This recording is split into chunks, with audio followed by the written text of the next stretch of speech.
Hey, okay. Hello out there. Hello, everyone.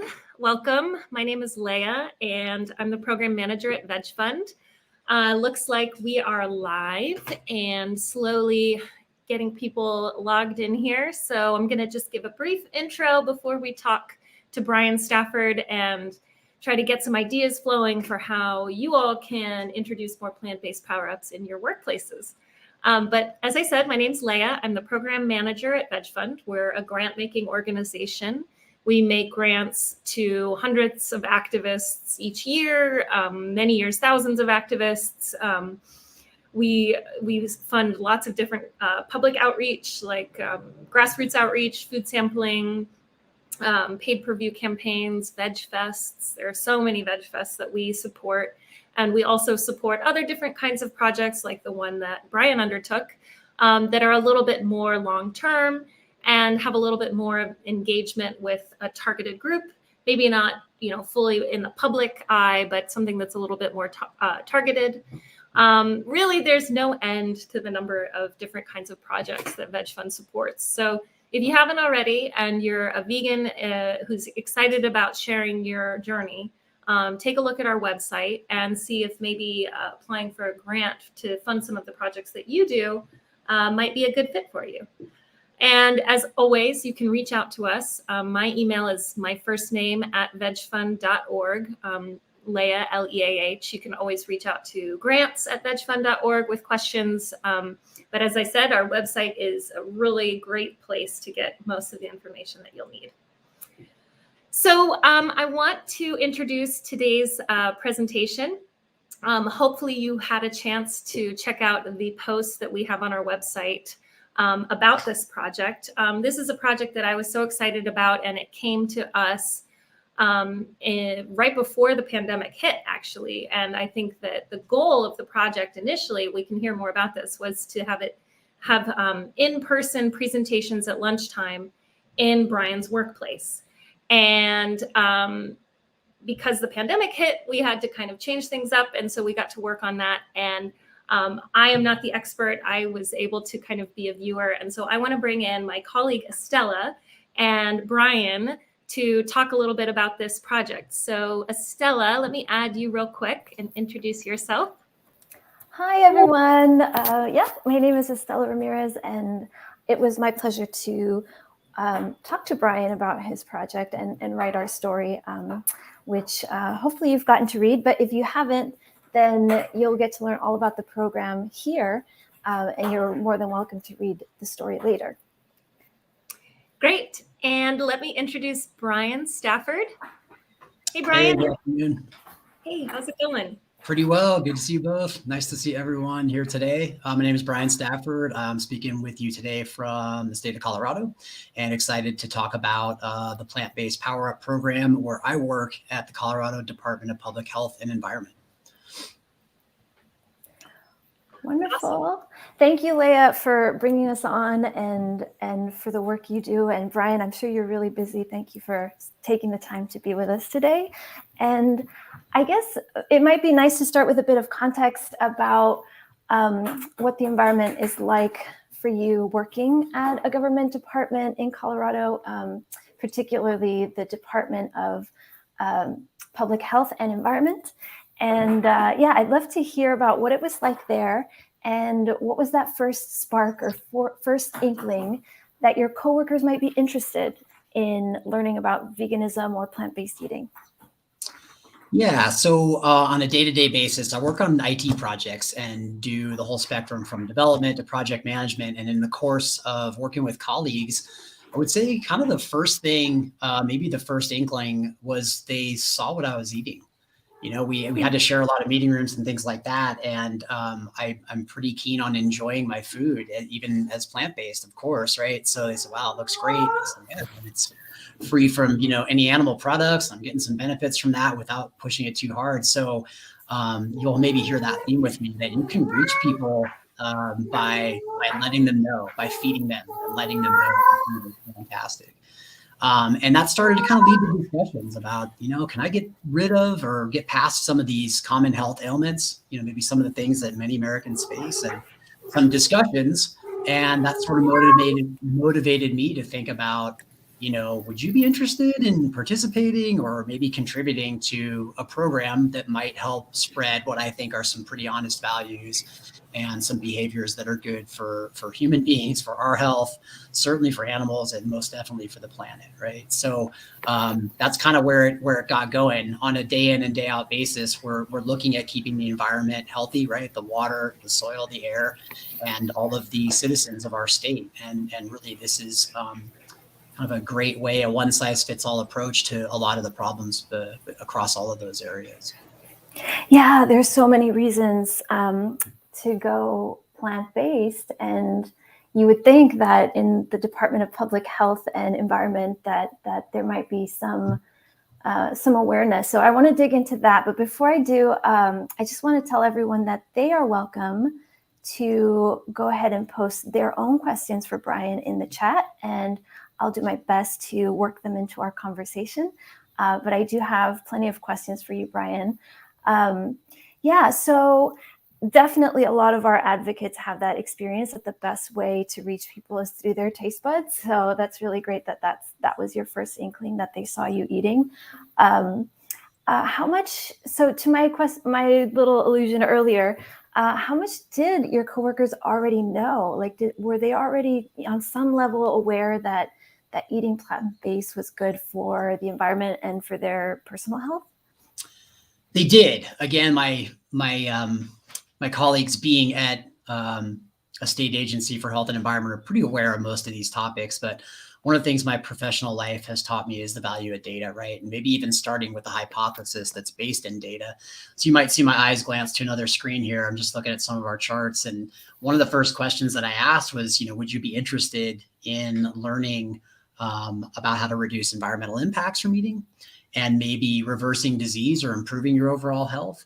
And there was a slight edge to the environment where 94% of the participants, and this is about 116 responses, said, yes, I'm interested in learning about reducing environmental impacts through my eating habits. Just below that, about 92% said, yeah, I'm interested, for my health, either reversing diseases or improving overall health through plant-based eating. And a lot of those common symptoms, right? So blood pressure, cholesterol, diabetes, it might be for weight loss, things like that. So we kind of started there, and that gave me a sense that, hey, there's some initial interest, and knowing that I might be speaking to people in both of those spheres around health and environment, and certainly some were both. Both of those reasons sound great, kind of led me to the next steps of, okay, what might a program, look like, and how would I be able to incentivize or offer something attractive to those audiences?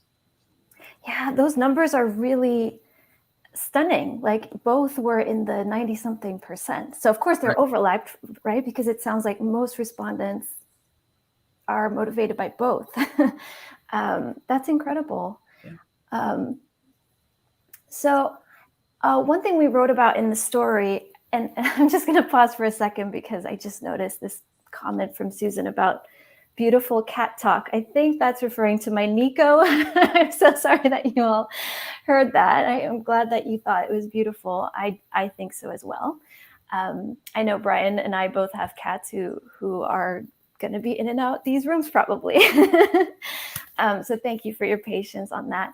But yeah, I'm very interested, Brian, in what you were saying about you collecting data. That was a key theme in our story, actually, that taking that approach to collect data is useful on many levels. So do you want to talk a little bit about what you did with that data, how that influenced even how you created the program? Yeah, certainly. So again, kind of from my professional life, I've been through a lot of those programs for, lean, continuous improvement, and process improvement, or Six Sigma. And certainly some of the tenets of the Scrum philosophy work really well with IT project management, and maybe some of those on the call today have participated in some of those. But I really came from a place of, valuing empiricism, right? So if I'm thinking namely that I had a hypothesis and I wanted to test whether individuals indicated they were interested in the benefits from plant-based eating, but they weren't sure how to go about it, if we got over the barriers, would they do it more? So I know from data that 90+% were interested. Okay, so from there I asked, what is it that might be preventing you from doing it today? If you're interested in that, you want to go towards that. What's stopping you? We got a few different answers. A lot of times it was having to cook multiple meals. We heard people say, I'm just not sure where to start. It sounds expensive. It's so ingrained in my being that I don't know that I could view myself as a V word, vegetarian or vegan. And we kind of stopped at that point and thought back, said, well, hey, that being the case, where could we go, kind of from there? And again, I came back to, well, if you enjoy the taste of it, then there's going to be an immediate elimination of the barrier, because who wouldn't want to go towards, great tasting food, right? But then we also showcased that many of the recipes, and we'll talk about the program a little bit later, but some of the things we advocate for, you don't need to go to specialty stores. They can be done at your local brick and mortar grocery store. They don't have to be ordered internationally online. You can get these products and make these recipes without spending a ton of money. Sure, we advocated for organic every time you can, because it's a great way to leave out pesticides or other chemicals from the ingredients that you're putting together. Those were a few of the ways that we started to think about getting past these barriers and saying, well, if there's interest, can we test this hypothesis and see if maybe some of these outcomes are where we would expect them to be. Yeah, and I love that approach, because once you know what the barriers are and what people are interested in, then you can hit the ground running with your program and know exactly what to speak to in your presentations or your offerings, your resources. So yeah, I can't wait to dig into all the elements of your program. But you mentioned that for most people, their top concern is going to be are they going to be satisfied with the food? And Susan asks, or says, someone said to me, I could never be plant-based because I love meat and seafood, and asks how to respond. So you got a lot of comments, I'm sure, similar to what Susan has experienced. How do you respond? I'm glancing at some data again, and great question, Susan. Appreciate that. When I asked what reluctance do you have about plant-based eating, I got about 38% that said, I don't have any hesitation, let's do this. So less than half. Where there was resistance was satisfaction. Am I actually going to enjoy, the food that I'm eating? Because that is a big part of it, right? The pleasure of a good meal and enjoying your food. There was about 8% that had kind of the stigma piece. Like, I just don't see myself that way, and it doesn't feel like I'm in my own skin. I had a decent percent reply, making 2 different meals for my family would be pretty tough. The cost piece came up, and about 1 in 5 people that vegan food is expensive, well, maybe. The social aspect came up a decent amount. What is there that I can eat if I go to a restaurant or I go to a party? And so those were some of the real initial ones that we saw was kind of that reluctance. I think for our response, I'd really recommend, if anybody's in the early phases or aspiring to do a program, that you meet people where they're at. I know this with technology. I might expect that someone knows how to use a mouse and a keyboard and modern cloud apps. I might desire that, but I might not expect it, right? So I'm going to meet them where they're at. And we were very upfront that you didn't need to be of a certain ilk or fabric to come to this program. We had plenty of meat eaters. We asked folks, how much experience and knowledge they have around plant-based eating. And we asked specifically, what do you consider yourself?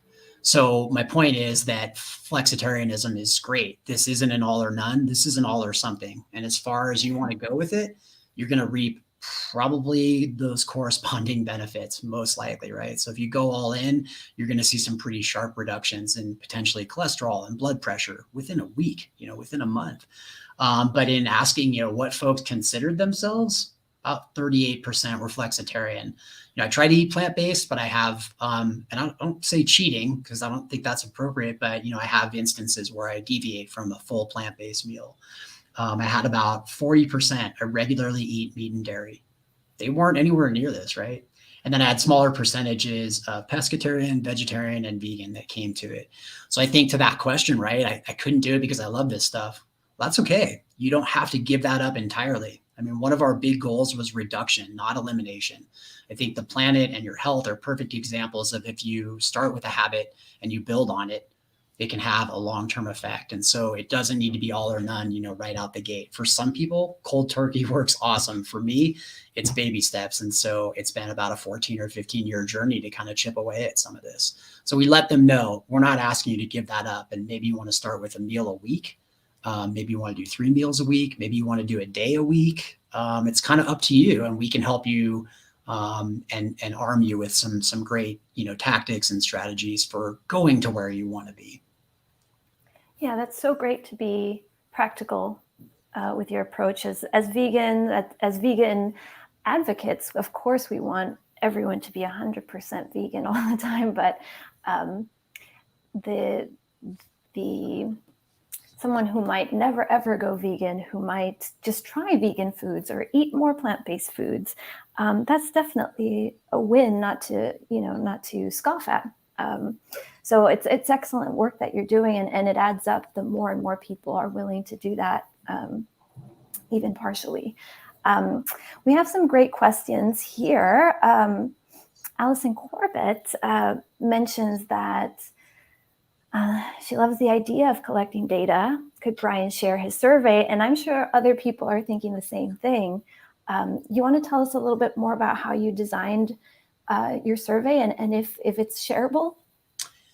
Yeah, so the software is free. I used Google G Suite products or Google products, right? And Google Forms is a wonderful way to go, Allison. If you're thinking about that, there's a million ways to do that out in the world today, right? But that's one where a lot of people are comfortable in Google Mail or Google products, and so you can design your form that the respondent doesn't have to have a Google account, and you can just get people to fill out the form that way. The beauty is that their answers come into a spreadsheet. You can work with the spreadsheet. You can view that in different data visualizations, right? So that might be within Data Studio, and I'm getting a little nerdier, right in the built-in pie chart. So that was kind of my approach on the technology. I also acknowledged that, in our day, right, it's tough with attention span. So I didn't have long, drawn-out surveys. I tried to key it towards 5 or 7 really focused questions that I thought were going to offer a lot of bang for buck. And I offered choices. I didn't allow a whole lot of free typing. I wanted them to tell me something specifically so I could compare that. So that's another kind of tip on designing the survey. I've certainly got all of this rolled up into a little bit more digestible format, like a PDF, and perhaps we can send that out to attendees, afterwards, or just summarize it for them. But initially it was those questions up front to try to gauge interest. And then once I had established that interest, I got a little bit more about where are you today, since you're coming into the fold here, leaning into this, where are you today? What reluctance do you have? Where might you want to go? How many plant-based meals do you eat each week? Those were some really good questions. How often would you like to attend a program, so that I don't set you up with the 10-week course? Like, whoa, I don't have time for that. Again, maybe some baby steps. And what we found, and I can expand on that too, about how we, integrated with the Food for Life program and PCRM's support of these kinds of efforts. Would you like to enter the drawing to win free stuff? Everybody said yes. Well, that's not true. That was a great way to kind of incentivize as well. So if there's budget for that. So again, that's a little bit around the technology that I chose to use. There's lots of options there. The strategies were to kind of keep it short and sweet and focused with direct questions, and then some way to test that data back with your hypothesis to say, okay, is this helping inform which step to take next? What's going to be of the most value given those responses? Yeah, that's a good theme I picked up on from what you were saying, is the survey itself and then the program itself need to accommodate busy schedules. People don't love filling out long surveys or, committing to long courses. So keeping things brief and getting the most you can out of it and giving the most you can with that time is great advice.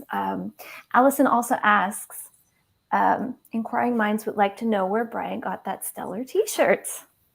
I stole it from my wife, who is preventive and double board certified preventive and lifestyle medicine physician, and has worked in the DMV, DC, Maryland, Virginia area for a while, and then back here in Colorado. And she came across one of the members of the hip hop group Dead Prez, who are also big plant-based advocates. So shout out to all different types of communities and people that are on this journey with us. And so there's your short answer. Check out Dead Prez for sure. That's amazing. Yeah, thank you for sharing that. And I'm going to put a pin on some of these great questions because I do think we should dig into the actual program. You mentioned Physicians Committee for Responsible Medicine being an important resource, I think, to your program. Do you want to talk a little bit about how you designed it and what the different elements are of your program? Because it's not just a single thing, it's many channels. So yeah, go ahead and walk us through all of it. Yeah, for sure. We started thinking about this and realized there was some interest at the workplace, and that it might be fun too, right? This was to be fun as well, something to connect with colleagues and maybe have some personal growth and benefit as well. And so this really started with contacts and networking through my wife's, former stomping grounds in Bethesda and the DMV area back east, and then namely to PCRM. And from there, learning a little bit more about their Food for Life program and how they have instructors that are talented and trained to offer, what that structured program looks like. So it honors the core tenets of, really this approach to vegan eating. So we kind of went from one individual to the next, and then before too long, was able to be in touch with a local instructor that lives here in Denver, Colorado, and started to kind of kick around some ideas for like, hey, would we be able to do this? And although I'm a pretty decent cook and pretty knowledgeable about aspects of health and environment, I'm not professionally trained in that sense, right? And so having someone that is an instructor that could honor the structure and the core tenets of a program would be great. From there, in working with Lauren, we said, hey, maybe we could also look to get some funding to help support the effort for things like incentives and certainly some of the other costs that can go into it. I will say this started, coming into focus and growing legs about January, February, March of 2020. So if everybody remembers mid-March, it may have been like millions of Americans, right, that were sent home, right? We went on lockdowns for many months. So it sort of shifted what was intended to be an in-person program. And we thought about modeling around the Food for Life program, and specifically a multi-session or multi-week course where you would learn different aspects, have an opportunity to try some really delicious food and learn some recipes, and take away the knowledge and the ability. I do a lot of change management as well. And so people say, well, you just make a change. No, it's great to get awareness about the change, maybe get people desiring that change, help them build the knowledge and the abilities about the change, and then reinforce it, right? So thinking about getting people the muscles to do plant-based eating, and cooking their own meals or really enjoying it was one of the goals.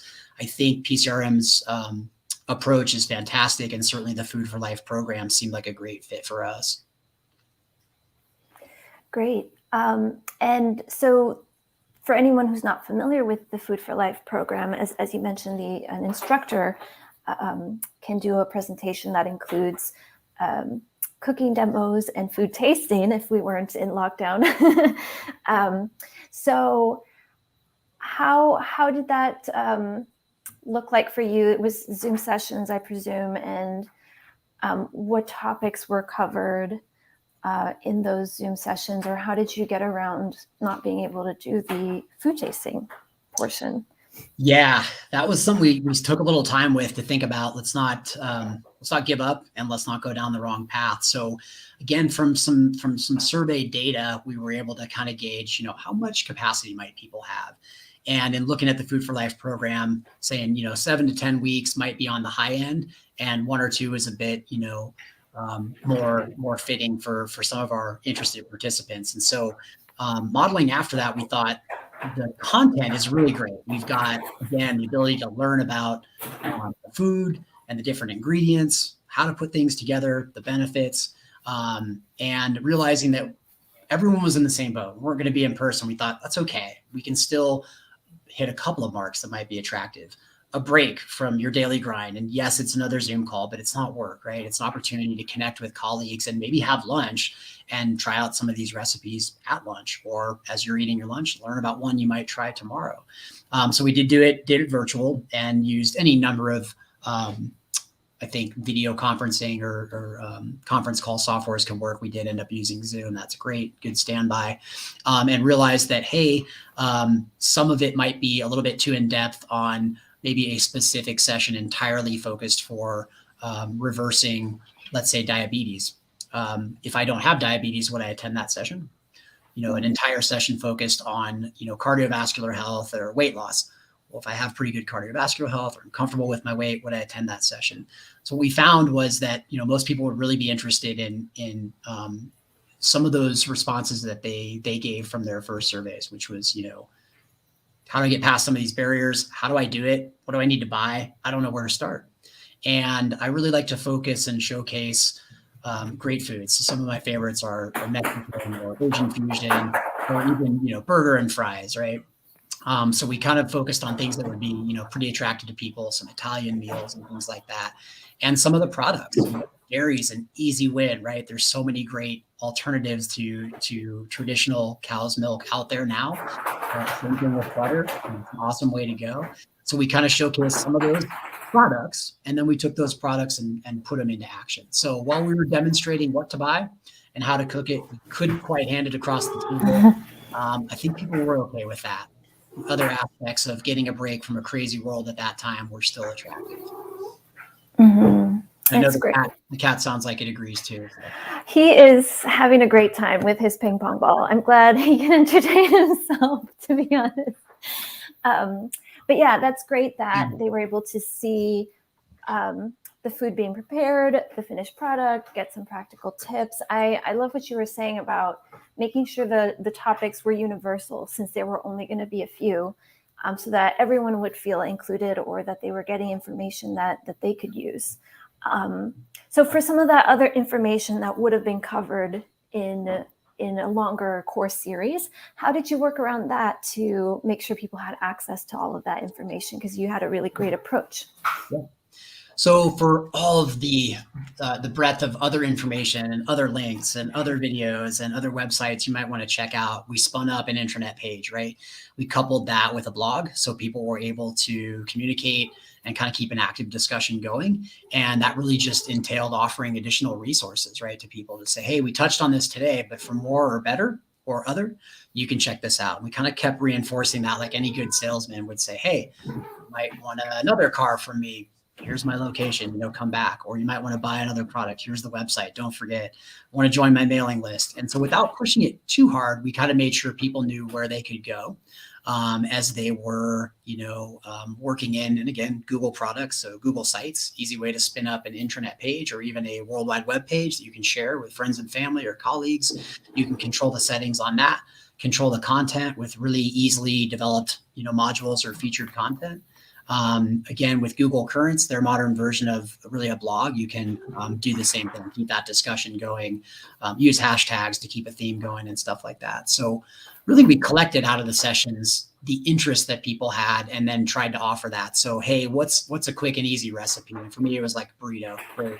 And then the next month it was spaghetti and Italian sausage. It's like, wait, how are you going to pull that off? Like, field roast sausage, garlic and fennel. It's great. It's got high protein. It's a wonderful product, and you can get any number of vegan organic sauces. And if you really want to up the protein, there's some great alternatives for noodles as well. Whether you do zucchini noodles for the fiber content, or even a bean-based, noodles. So we showcased some of those simple and easy meals that drove people, that drove content to the page.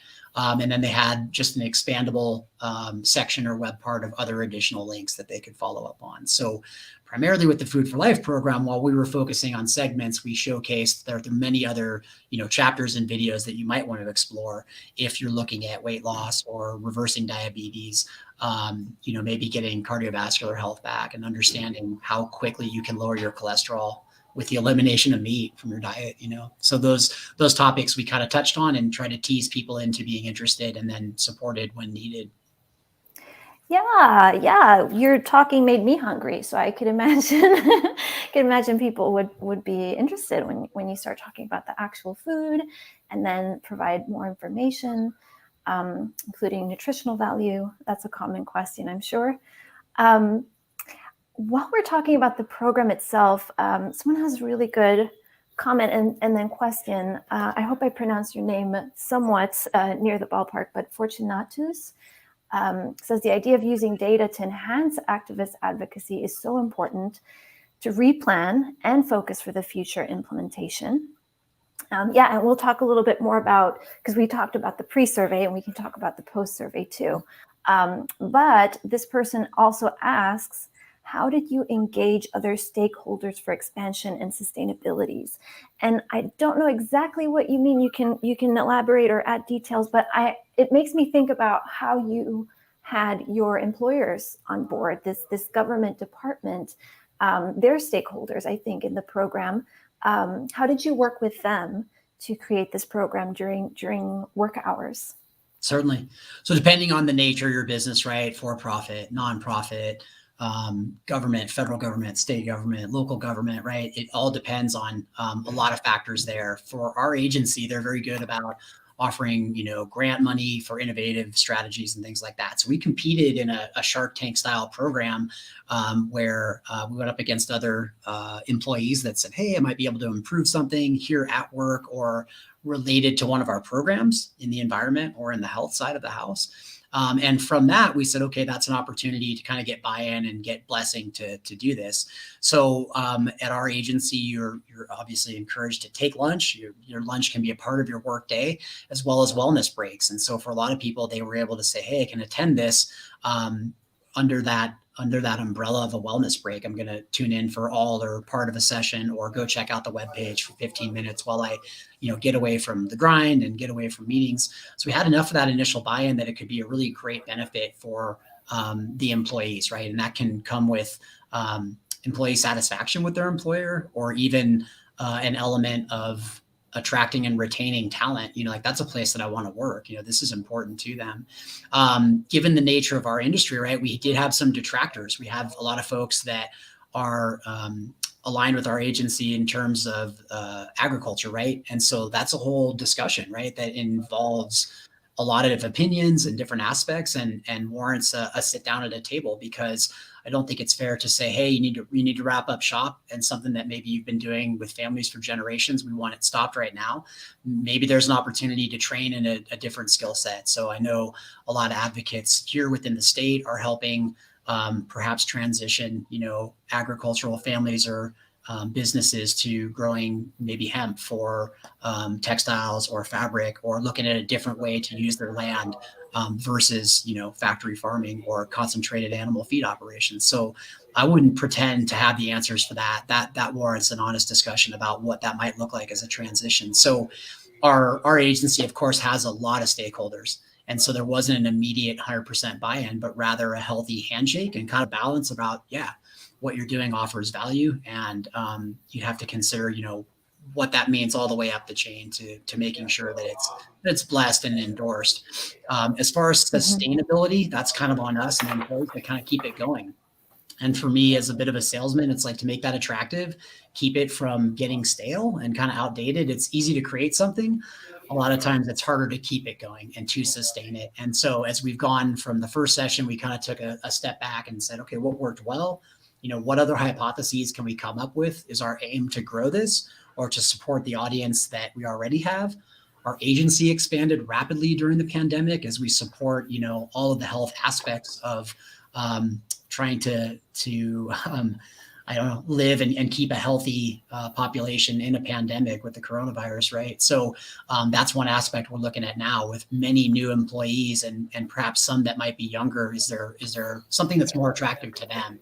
It's the goal to keep what we've got, to grow a little bit further. And we're at that point right now. We're thinking, okay, what's the next things that we can do? We know we've got a strong intranet and blog, and we've got a model around a program, and we can do Zoom calls. We're just kind of at that point where we might be back in person. And that's really my goal, to be able to lay out a spread where people can have a sample of something and go, wow, you've won me over with this. I want to make that this weekend, or I want to take that to the party this holiday season and watch the plate get cleaned, So those are some thoughts that we have around that really good comment. Yeah, thank you, Fortunatus, for your question. I love that that your answer, Brian, speaks to how people can make it happen in their own workplaces, right? How to sell the idea that this knowledge and these practices ultimately have a benefit for workers, for their health and mental state, and getting that buy-in from the employer is so important. And thank you for speaking on sustaining the program as well, keeping it interesting and topical. And on the topic of expansion that Fortunatus mentions, you actually had a greater vision, didn't you, about, okay, we can start at the workplace, but what could happen beyond that? Yeah, I make one last point to anyone thinking about this in your workplace, a really good point to make with your employers. If you're going to help reduce healthcare costs, healthier employees are generally more productive, and they're not going to the hospital as much. They don't require maintenance drugs. And so your costs as an employer could really come down. You might be able to offer more perks to your employees if your healthcare costs are lower as you have healthier employees. So something to think about and explore. As I kind of think about, what's next for us, if I had data to support this and I had employees doing it, we offer programs, right, for the general populations, everything from kids to families and mothers raising kids all across the whole citizen spectrum, and thinking about how those programs within the health department could modernize, right? Could potentially grow to offer and advocate for some of the benefits of plant-based eating. It's like turning a really big ship. It's got to be done really slowly over time. It doesn't happen overnight, but even getting the discussion and watching some of those food pyramids change to maybe include none or less dairy, or advocating for more fiber, just because if you're going to do one thing, right, increasing your fiber is a wonderful way to go. We get a lot of benefits there. So that expansion for us, I think, is probably years, but would look like, hey, maybe talking with some of the specific programs. There's a whole host of them. But for me, like that pie in the sky, just kind of sitting back, was thinking about, well, what if there were certain benefits that were given to individuals that could be used at a grocery store for specific items, or maybe outlawing items, right? Like, I don't know that I love the idea of incentivizing someone to buy sugary drinks, right?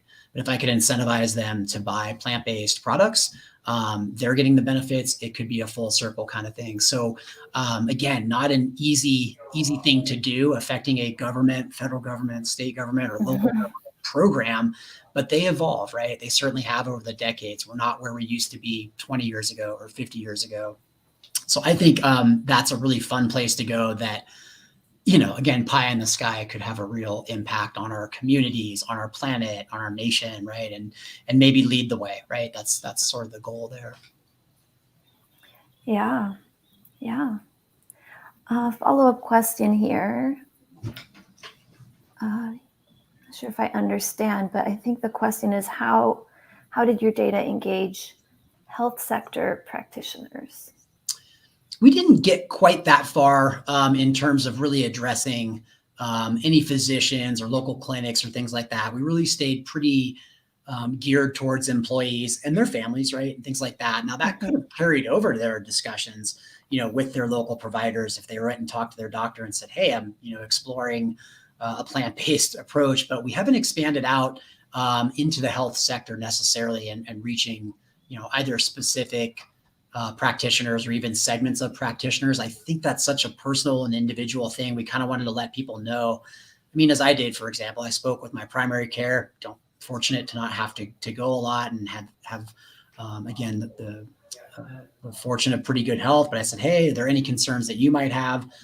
He didn't mention protein. He did mention B12, I think that's a pretty common one. You can supplement that with a pill, but he instead extolled the virtues of like, wow, I'm probably going to see less of you. Your numbers are really low. This is great to see LDL or low density cholesterol in such a low range, and it's probably not a coincidence that it's going that way. So we kind of left that to individuals.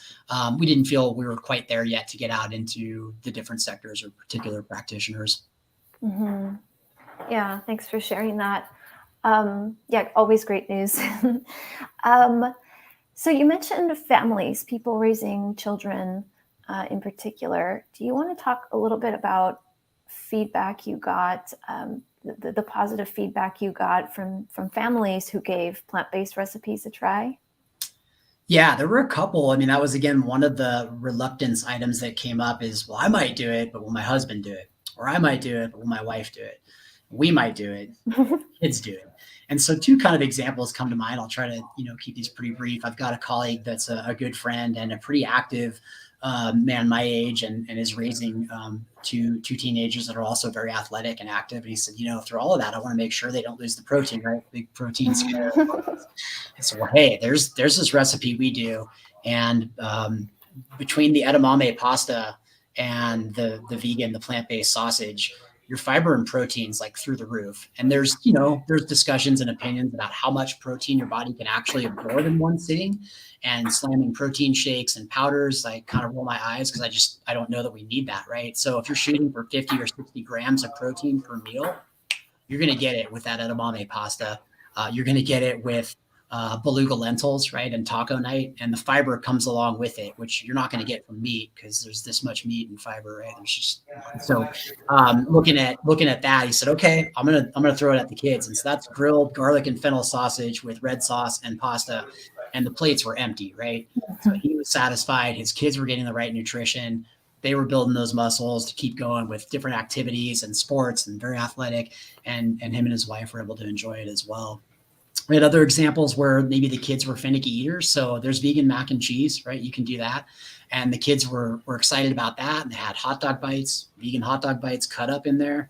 So what my aunt used to call spike and iron, great meal for them. And then the adults, they supplemented, right? They added some greens, they added a salad to go with that.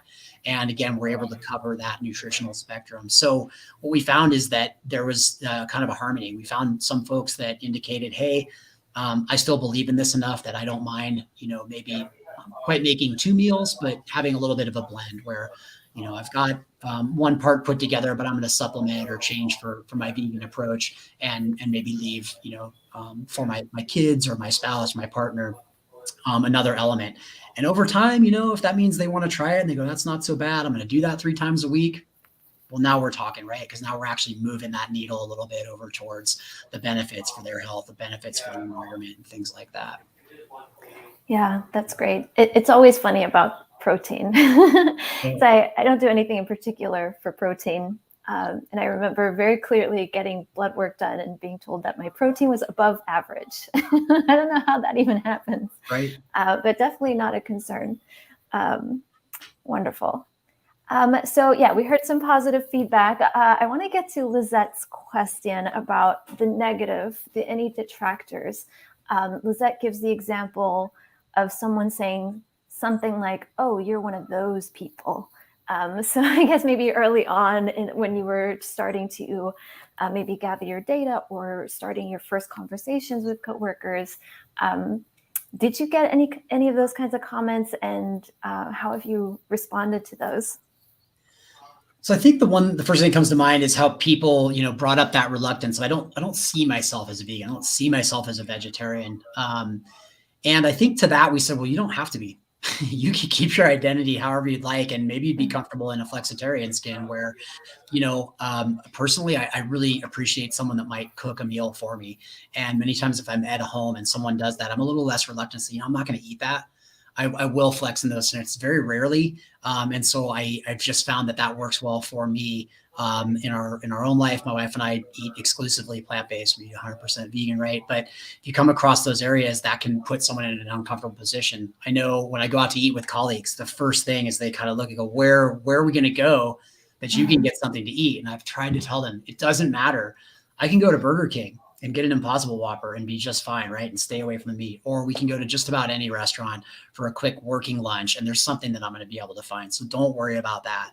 And really, I don't want the attention, right? So I think we tried to let people know, stay comfortable in your own skin and with your identity.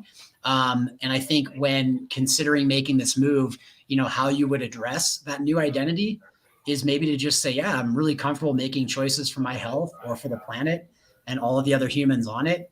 Or no, I'm flexitarian. I prefer to eat that way, but I can roll with the punches. And this is a long-term kind of goal for me.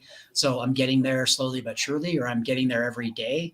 And maybe have just kind of that canned response. I dealt with it with family. Family weren't sure how to look at me, and when I came home, what are we going to eat? And I said, don't worry about it. Turns out a couple of years into it, they're eating what I eat now because they love it, right? So whether it's any of those meals that I mentioned, or Indian khichdi is a huge favorite for my parents that have just adopted plant-based eating and really watched themselves thrive with their health, even in a later age. It can be up to the individual, but I think some of the tactics that I mentioned are great ways to go while still honoring who you are and what you're trying to do. I'm certainly proud of it, but I don't like to proselytize or preach to people that you should be doing it too. If you're interested, come on in. If not, that's okay too. I think life's taught me that it's difficult to be everything to everybody, right? So, be effective where you can and be proud of maybe the steps that you're taking, but let people know. You can keep a jovial kind of playful attitude about it, that, hey, you can try this out. And more times than not, when they try some of the food, it's like, hey, that was not only bearable, but really pretty good. And you can say, you just gained, this, you're not going to feel tired after the meal. You're going to have plenty of protein. Don't worry. You just got 26 grams. So I think building your answers is a cool way to go, Yeah, it sounds like one of the keys to your success is how you've created this very welcoming, very non-judgmental environment that can facilitate maybe some thorny conversations in a way that aren't so uncomfortable, because everyone feels welcomed and not judged. When you and I talked prior to writing the story, I loved your take on detractors who nevertheless attend the program, right? So they're there, they're detracting, but they're interested enough to be there, which means that on some level they're curious, even interested. Are there any other anecdotes you want to share from any detractors to speak to Lizette's question? There's not too many. I think, we had a couple of folks that, that joined that said, listen, I just want to make sure I'm not going to get in trouble or get, kicked out of the group because I still, enjoy, a ribeye steak or things like that. So these are your choices, or, maybe we still want to have fish for Lent in a religious capacity, right? You give up meat for Lent. And, we didn't focus on that too much. We said, look, we're here to offer, some of the benefits. And number one, you're welcome across all identities, ethnicities. We didn't want to have any kind of financial spectrum constraints. Again, we wanted everyone at the table. And more importantly, quite frankly, I wanted people that could go knock out a great plant-based meal from Walmart or Target or your local Kroger grocery store. It didn't have to be Whole Foods or National Grocers or a more expensive specialty store. And that was really attractive to people. We had some folks that did local family farming. And I said, well, I will admit, I think there's a bit of a difference there from, local family farming, if I didn't say that correctly, versus large scale factory farming, right? So there's many people, it's gotten popular to have, chickens in your backyard. I can tell you there's no denser source of cholesterol on the planet than the egg yolk. So, what are you doing with the eggs? Maybe, maybe not. Are the animals happy? There's some things that might not be for me or for us. But we didn't tell people how they needed to be. We offered the benefits, and then more times than not, they took a step towards that. And so, no, I don't really have any other specific anecdotes on detractors. I think we did hear the protein thing a little bit, which is a quick answer, right? If you follow Patrick Baboumian, it's one of the strongest men in the world, that you can take a look at an elephant or a gorilla and know that they don't eat anything but plants. And oh, by the way, there's just a middleman there. Like those large animals are just getting for plants. So you're going to be okay on protein. And we gave some examples like that where people kind of question that, or I've worried about this. Am I going to get everything that I need? And back to the data, right? I shared my labs, my social number, but here's my blood work. It's right there. You can see how it came down within 1 year of just doing breakfast plant-based, lost 15 points of bad cholesterol, of low density cholesterol, and 15 points of blood pressure. And I went, well, if that happens with one meal a day, what if you did 2 a day or 3 a day? And it kind of went from there. So that was a real life kind of practical example that I think opened the door for people to take steps. I think in short, Estella, I would say I didn't focus on the detractions. I focused on the benefit and like what was cool about this, what tasted good, what was fun, you know? Mm-hmm. Yeah, getting people to feel comfortable that they don't have to commit to 100 years of 100% veganism, but that they just have to try this yummy meal and do what they want with their life. Is very inviting and ultimately really successful. So I do want to talk about your post-data survey, but we have one more question we haven't gotten to. Very interesting. I'm sure other people are thinking about, well, they might not be working at a Department of Public Health and Environment. They might be working in other contexts. Mark has a really great example, working at an animal welfare, working in animal welfare. How can we speak to our coworkers about that connection that we wish they would make, right? With companion animals versus animals we use as food. I won't read the whole question, but Sure. thank you, Pat, for posting that up for us. We can all read it at our own pace. And thank you, Mark. It sounds like you've run vegan pledges. Thank you for that with VegFund awards. But do you have any insights? I mean, you are a cat guardian yourself. Have you had conversations about, the animal welfare connection? Oh man, yes, ma'am. It's a tricky one. Mark, number one, thank you for what you do. That's fantastic for the work that you do. It's difficult for me not to talk with friends and family and relatives that are animal lovers and still eat meat without pointing out the obvious that we've selected certain breeds and species that are okay and some that aren't. And that varies by culture. I think if you can ease into some of those conversations that, why are we not okay? Or why are we set aside, the usual suspects of cows and chickens, cattle and chickens, fish, and not others like cats or dogs, certain species of birds. Because to me, that's kind of a no-brainer. It's difficult to talk about one without talking about the other. And I suppose, if I had any tips on leveraging their love, it's maybe just acknowledging that shouldn't it be across the spectrum, right? We're generally encouraged to love our brothers and sisters regardless of their caste or creed or the color of their skin or their choice about sexual identity. All of those things should be out the window, right? And without getting too preachy, like that's a pretty solid approach to approach things with humans. I've just applied that with animals, right? And so we take spiders outside. We've grown this love of all things, and I'm not sure that I have any answers on other than just a heart-to-heart and maybe gentle and well-intended opportunities to say, that chicken maybe experienced pain the same way that cattle or that cow would experience pain the same way. And it's hard not to offer up, quite frankly, some of the more impactful things that I've seen from, maybe some of Joaquin Phoenix's work around slaughterhouses and abattoirs, because I want to see really what I'm dealing with. And a lot of people, it's unattractive and it's not a way necessarily to win folks over. But for me, I wanted to know that reality. So I find it difficult. It's a really good question. And I understand where you're at, considering that you're at a welfare clinic or facility, and yet you've got folks you were surprised that aren't fully there. I guess my best advice would be one step at a time. If they would consider, giving that up, maybe they're doing it 3 days a week. Would they go to 5? It's a tough one. I don't have any canned answers for you on how, other than with just some love and sincere approach that, maybe you can have some success furthering their plant-based diets towards 100%. Yeah. Thank you for sharing that. Somewhat on the topic of our companion animals. Susan mentions that Captain Paul of Sea Shepherd says that so much fish that is caught is fed to domestic cats. What is the solution? I know my dream is I can't wait for, the lab-grown pet food, so that even our pets aren't hurting farm animals and other animals, including fish. Yeah, it's a big one. The aquatic farming is an entire discussion, right? And how that trickles down to what we feed our pets, let alone what we consume. and pay for. Yeah, and so destructive again to the environment and so many different aspects.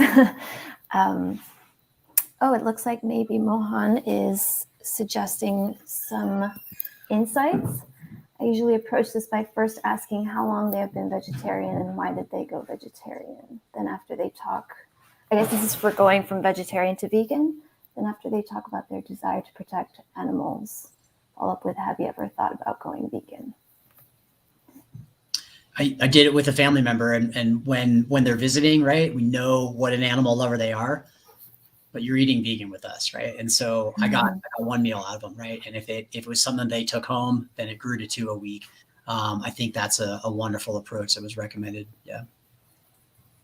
Yeah.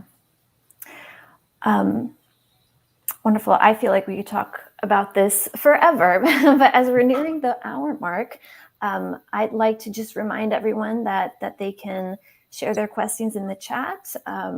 We're maybe nearing the last call. So if you're thinking about a question, now's the time to really put that into words.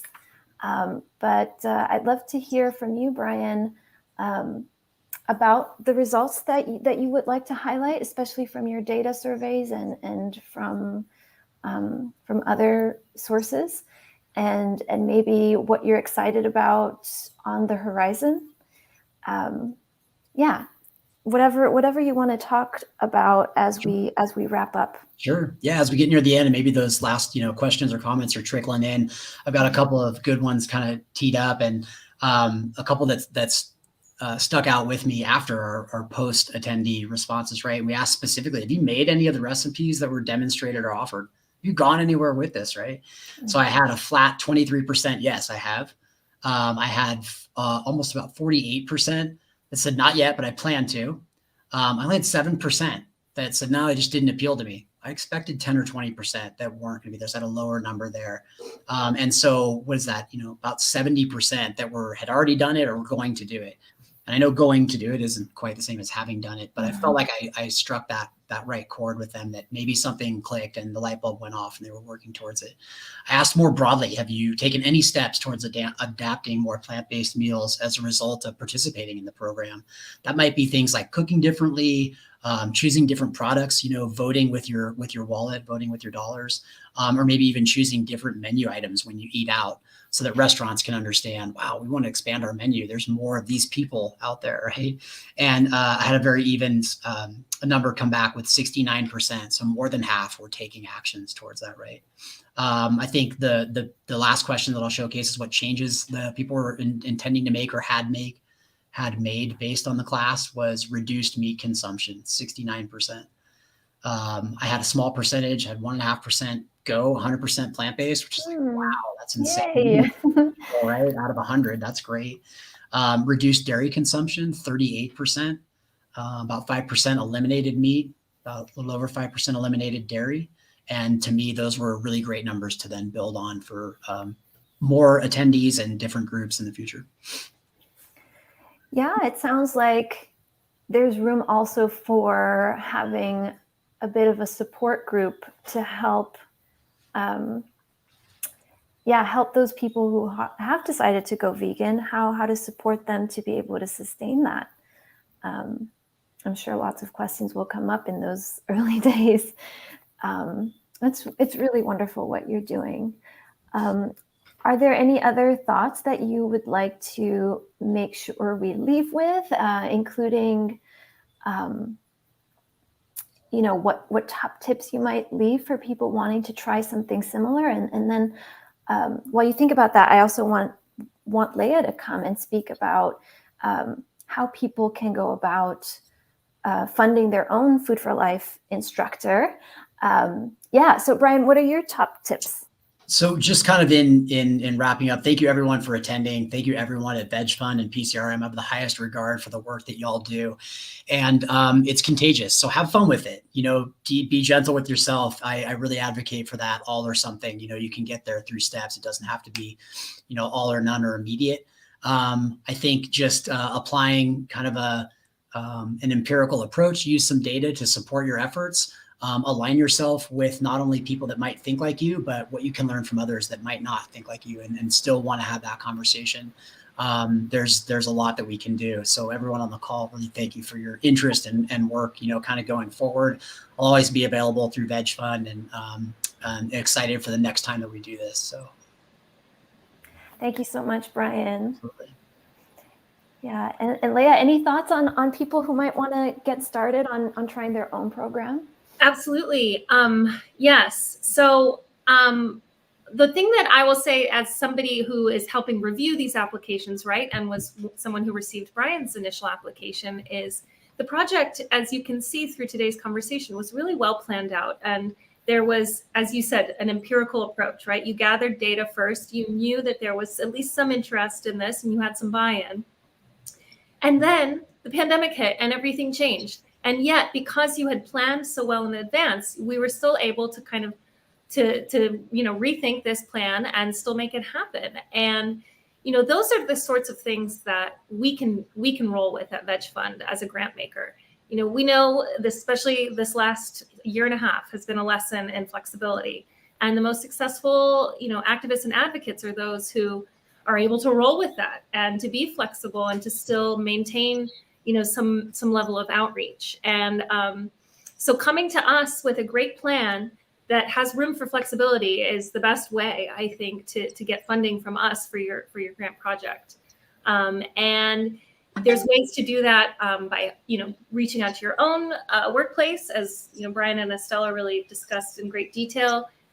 If you also wanted to access a Food for Life instructor, we do offer grants to support Food for Life instructors, and we could probably hook you up with a Food for Life instructor in the area, in your region, or to do something virtually. So I would definitely encourage you to reach out if that's something you're interested in. Thank you so much, Leah.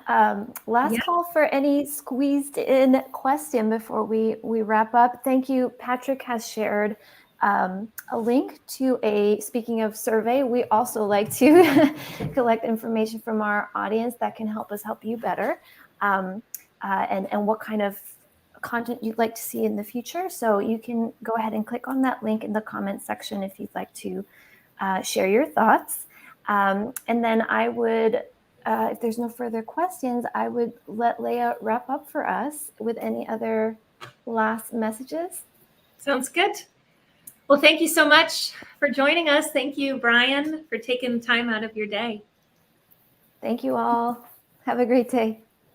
Yes, thank you, Estella, so much for your contributions and for writing this really great piece. Yeah, my pleasure. And asking such good questions. Oh, thank you. Thank you for being here, Leah. Bye, everyone.